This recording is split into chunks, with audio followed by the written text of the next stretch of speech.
Hello there. This is 4:11 a.m. Pacific Coast time on the west coast of America on July 17th, 2007. This is the exact moment of the beginning of the Fire the Grid hour that Shelley Yates, with her visions, has asked everyone to participate in.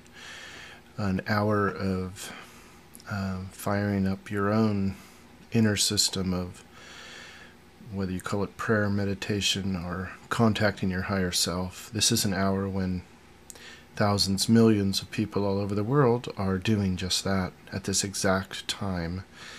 And I heard about this just yesterday, and I was very glad because of some of the things she said, which have been my truth lifelong.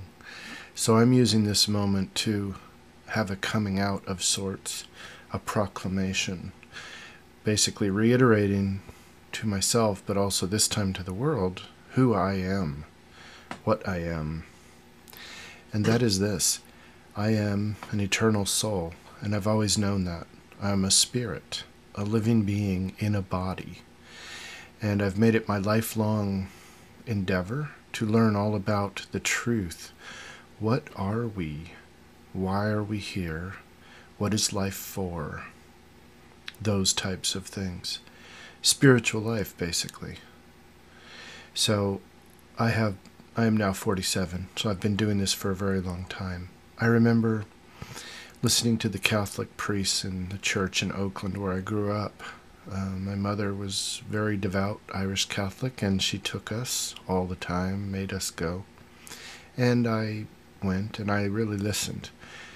I have since that time come to know astrology, and I now see that I have a very religious chart, the chart of a teacher. So I had that then, and I was very much affected then, and always have been, by the call to spiritual life. And I have endeavored greatly inside myself my whole life to understand, what are we? Why are we here? What is this world? What's it all about? And right now, I'm going to take the time to share some of the conclusions I've come to, because I'm 47. We don't live forever in a body. I'm getting on towards the senior side of life, so it's high time. I always had a knowing that I would come to the point of speaking finally, and that point has come.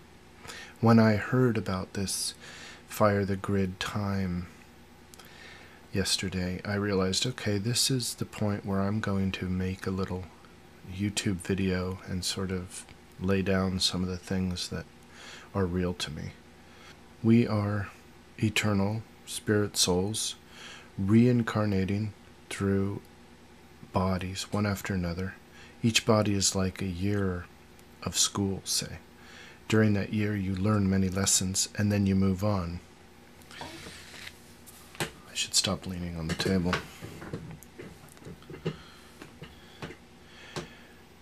So,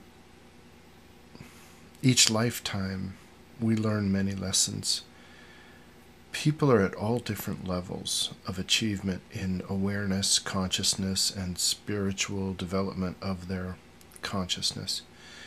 You see, we have different components to our consciousness. One of them is the mind. And the mind, it can really take us for rides. The mind makes you deal in a certain way. It's your navigational tool. And most people are just overwhelmed by their minds. They don't have a lot of intelligence, and they don't have their mind under control. Their mind is completely overwhelmed by the material realm that they find themselves in currently, and they just go with that. They develop enmities and friendships, likes and dislikes along the lines of their current body, and they don't have any higher guiding principles that come from their intelligence. Their reincarnating has not taken them to the point of real knowing and real spiritual life. But that should not distract those of us who do have real spiritual life, real knowing, higher intelligence which guides our minds. I have a tremendous amount of that higher intelligence and spiritual knowing. I can't deny that. It has made my life very unusual and different from other people's. It's also somewhat isolating because most people are overwhelmed by the current material situation they find themselves in, their body, their likes, dislikes, fears, their country, etc., etc. They don't really see the brotherhood of all souls, and they don't see how animals are included in that. Part of what Shelley Yates said is that she was guided to say that one of the principles of the new times of spirituality should be do no harm. I would like to say that that should include the animals. I have always found that vegetarianism is a higher calling that we should follow. Recently I read that ancient Greek philosophers used to speak of the mythical people called the Hyperboreans, and they said that they were vegetarians. And when I read that, I realized that even ancient, white Western philosophers, who, in all time the Westerners have been meat eaters, but even they, in their best moments, when they were talking about mythical people that they really praised, they would praise vegetarianism. I took this as proof that we always know this. We humans always know deep in our hearts the truth. We know that nonviolence and spirituality and having faith in God, if you will, or the quantum divine, whatever you want to call it, our source, the power central for this whole creation, our whole existence. We have always known that thing to be true, and that vegetarianism and other forms of nonviolence are really the way to go, that they are our true calling. And so in this life, when I heard about vegetarianism, I immediately started following it. I recommend it to everyone else. I hope that I live to see the day when everyone's vegetarian. I don't really count on that, but it's a good hoping.